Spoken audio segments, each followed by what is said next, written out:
में सेवा देनी शुरू कर दी है।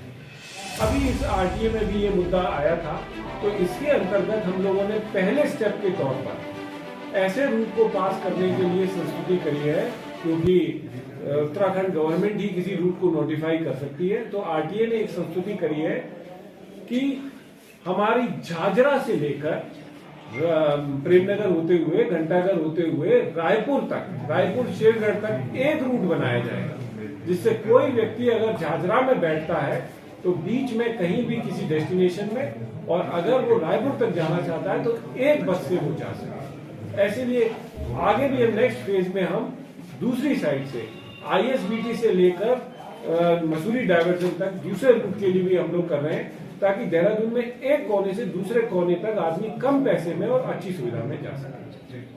टेस्टिंग स्टेशन, इसके अंतर्गत शुरुआत में कुछ समस्याएं जरूर आई थी, क्योंकि हमारा 2 लेवल पर होता है, एक तो टेस्टिंग और दूसरा हमारी जो वाहन साइट है उससे इंटीग्रेशन। कुछ फीस से संबंधित इश्यूज आए थे, उनको रिजॉल्व कर लिया गया है।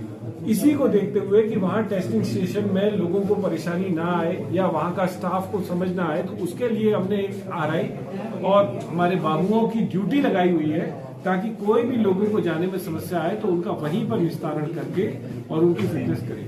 माननीय उच्च न्यायालय द्वारा भी कुछ निर्देश दिए गए थे बैठक करने के, उन मुद्दों पर भी विचार किया गया। साथ में एक महत्वपूर्ण मुद्दा था कि देहरादून और ऋषिकेश शहर में हो रहे प्रदूषण में जो एनजीटी ने गाइडलाइन दे रखी है और सरकार ने जो एक टास्क फोर्स, एक प्लान बना रखा है, उसका इम्प्लीमेंटेशन परिवहन विभाग कैसे करे, इसको देखते हुए कुछ निर्णय लिए गए, जिसमें से एक महत्वपूर्ण निर्णय ये था कि ऐसे डीजल के विक्रम और ऑटो वाहन जो कि 10 साल से ज्यादा पुराने हैं, उनको 31 मार्च 2023 तक फेज आउट करना है, और जो 10 साल से नए हैं उनको 31 दिसंबर 2023 तक फेज आउट करना है। आरटीए ने इस बात पर बहुत ज्यादा विचार विमर्श किया और हमने 2 मुद्दों को लेकर, पहला हमारे जो देहरादून में ट्रैफिक कंजेशन की समस्या है, कुछ गाड़ियां जैसे कि आपने कहा एक ही जगह इकट्ठी होकर चलती हैं, एक ही रूट पर चलती हैं, उसकी एक समस्या है इसको। और दूसरा हमारे डिस्पर्स नहीं हो रहे रूट्स, यानी कि बाहर से आने वाले लोगों को देहरादून के अंदर आने के लिए पर्याप्त साधन उपलब्ध नहीं होते। इसको देखते हुए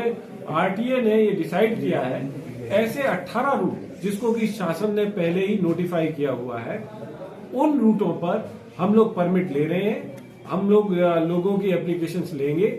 ये विक्रम जो 797 हैं, जिनको कि हम फेज आउट करने जा रहे हैं, इनको हम पहले प्रायोरिटी देंगे। उसके लिए हमने टाइमलाइन बना रखी है।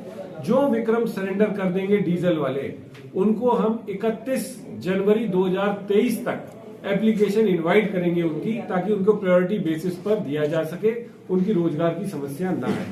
नहीं अप्लाई करते तो उसके बाद ओपन कर दिया जाए। हाँ, ये स्पष्ट है कि जिन विक्रम वालों के जो गाड़ियां सरेंडर होंगी, उनको 31 दिसंबर 2023 तक का मौका दिया गया है कि पहले वो लोग अप्लाई कर लें, अपने व्हीकल को सरेंडर करने के बाद वो अप्लाई करें, तो उनको प्रायोरिटी दी जाएगी, ताकि उनकी जो रोजगार वाली समस्या है उसका निदान हो सके।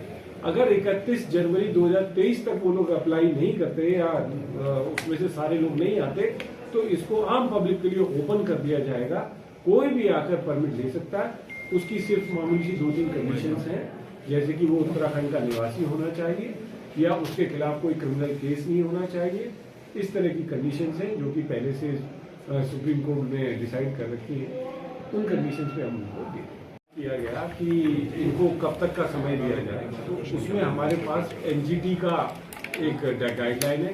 साथ में हमारे सीएस साहब की अध्यक्षता में एक 27 मार्च 2019 को बैठक हुई थी। उसके अंतर्गत एक टेंटेटिव टाइमलाइन डिसाइड की गई थी कि 31 मार्च 2023 तक हमें ये डीजल के जो वाहन है विक्रम और ऑटो, इनको फेज आउट करना है। आरटीए ने भी यही डिसाइड किया हुआ है कि ऐसे वाहन जो 10 वर्ष से भी ज्यादा पुराने हैं, उनको 31 मार्च 2023 तक, और जो 10 वर्ष से नए हैं उनको 31 दिसंबर 2023 तक फेज आउट कर दिया जाएगा। उनके स्थान पर उनको नए हमने जो 18 रूट बनाए हुए हैं, उसमें आप ये सीएनजी के वाहन चला सकते हैं, इसके साथ साथ पेट्रोल के BS6 वाहन चला सकते हैं। बस शर्त हमारी ये है कि 4 पहिया वाहन होना चाहिए और क्लीन फ्यूल बेस्ड टेक्नोलॉजी होना चाहिए, जिससे कि धुआं और प्रदूषण की समस्या को कम किया जाए। पहली प्रायोरिटी सर आप कह रहे थे पहली